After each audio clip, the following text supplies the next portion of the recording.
안녕하세요. 증시브리핑 한혜솔입니다. 오늘 장 종료 후 바른증권 방송의 전 직원들은 워크숍을 떠납니다. 더 나은 목표와 비전을 공유하는 자리가 될 텐데요. 질 좋은 서비스를 제공할 수 있도록 또 고민하는 시간 잘 갖고 돌아오겠습니다. 10월 8일 브리핑 시작할게요. 제가 어제 이번 주 가장 핵심 일정은 10일부터 11일 진행될 미중 고위급 무역 협상이라고 했죠. 이를 앞두고 양국이 차관급 실무 협상에 돌입했는데요. 이제 중국이 협상에서 약간 우위를 점하고 있다는 생각이 듭니다. 이번 무역 협상에서 자국의 산업정책 개혁과 보조금 지급 문제 등 핵심 쟁점에 대한 논의를 거부하기로 했다는 소식이 들려왔거든요. 그리고 중국 측은 무역 협상이 타결되더라도 지적재산권 보호에 대한 법규를 바꾸지 않겠다는 입장이라는 보도도 나왔습니다. 그동안 미국은 중국의 산업 보조금과 같은 불공정한 무역 관행 철폐와 기술 이전 강요 금지, 지식재산권 탈취 중단을 위한 법제도 개선을 요구해 왔잖아요. 그런데 이 핵심 요구사항을 이번 협상 테이블에 아예 올리지 않겠다는 것은 다른 쟁점들은 배제한 채 오직 관세에만 초점을 맞추겠다는 의미로 보이죠. 트럼프의 정치적 입지가 흔들리는 상황을 이용해서 협상을 유리하게 이끌려는 의도로 풀이됩니다. 최근 미 하원은 우크라이나 스캔들과 관련 트럼프에 대한 탄핵 조사에 착수했고, 심지어 상원에서도 여당인 공화당 의원들 가운데 일부가 트럼프 대통령에게 등을 돌렸습니다. 트럼프가 더 조바심이 날 수밖에 없는 상황임을 이용하려는 거죠. 아무튼 중국 측 입장을 보니까 앞으로 미중 무역 협상에서 진전이 이루어지더라도 그동안 트럼프가 주장해온 빅딜이 아닌 스몰딜에 머물 공산이 커졌습니다. 그리고 만약 스몰딜에 도달한다면 사실상 농산물 수입과 관세 유예를 주고받는 형태가 될 가능성이 높죠. 고위급 협상을 앞두고 또다시 이렇게 불확실성이 커진 상황인데요. 당분간은 양국 간에 오가는 대화들이 증시에 영향을 줄 것으로 보입니다. 오늘 국내 증시는 외국인과 기관 수급이 유입되면서 코스피 지수가 단숨에 2040선을 회복했고요. 코스닥 시장에서도 외국인의 매수세가 큰 폭으로 유입되면서 오후 들어 상승폭을 조금씩 더 키우는 모양새입니다. 종목별로는 올리패스와 에이프로젠 제약이 상승률 상위 종목 1, 2위에 올라와 있는데요.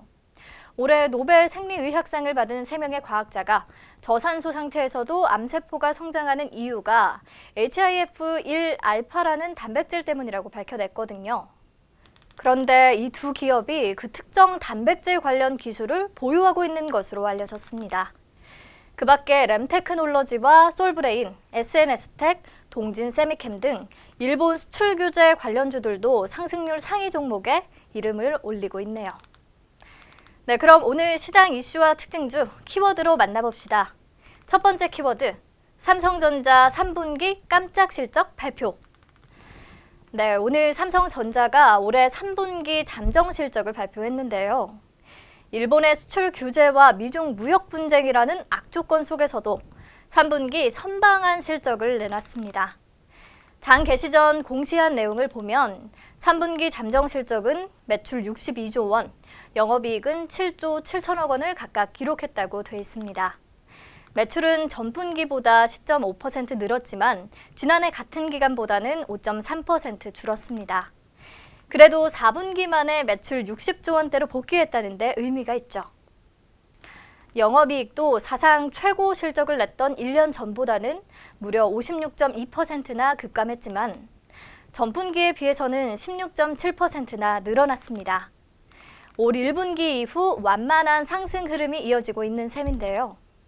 실적 발표에서 사업 부문별 성적표는 공개되지 않았지만 모바일과 디스플레이 사업의 실적 개선이 두드러졌던 것으로 추정됩니다. 모바일 부문은 갤럭시 노트 10 시리즈와 갤럭시 폴드의 판매 호조에 힘입어 2조 원 안팎의 흑자를 냈을 것으로 점쳐지고 있고요. 디스플레이 부문은 스마트폰 신제품의 2단 출시로 플렉서블 올레드 패널 판매가 늘어나면서 매출과 영업이익이 모두 증가했을 가능성이 큽니다. 하지만 실적 회복의 관건은 반도체 부문이죠. 본격적인 정상화 국면에 접어들었다고 보기는 어렵다는 게 업계의 대체적인 분석입니다.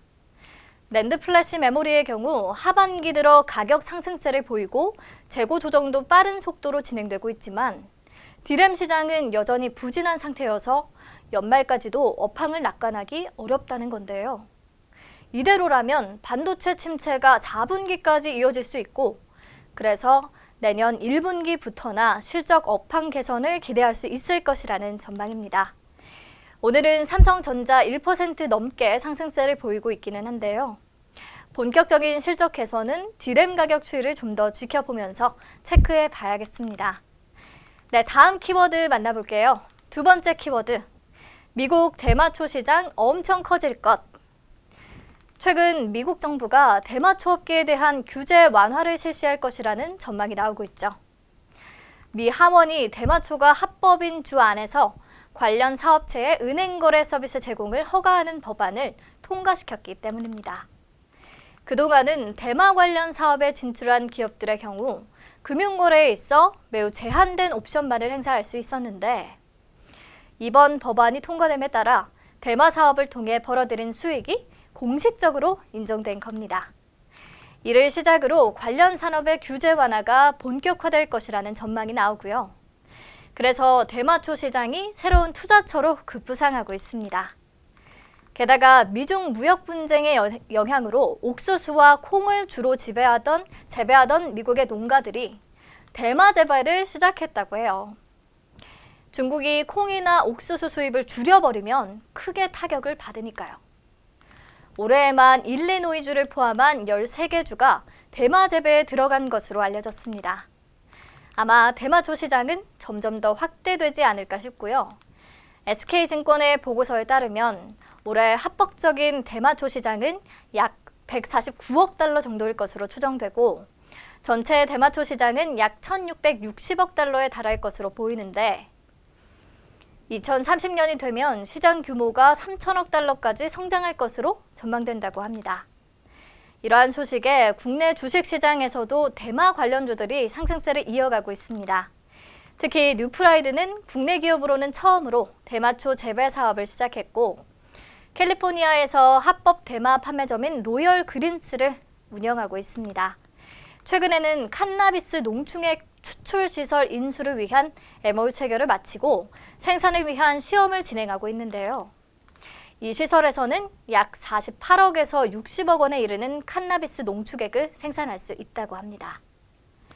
그리고 오성 첨단 소재.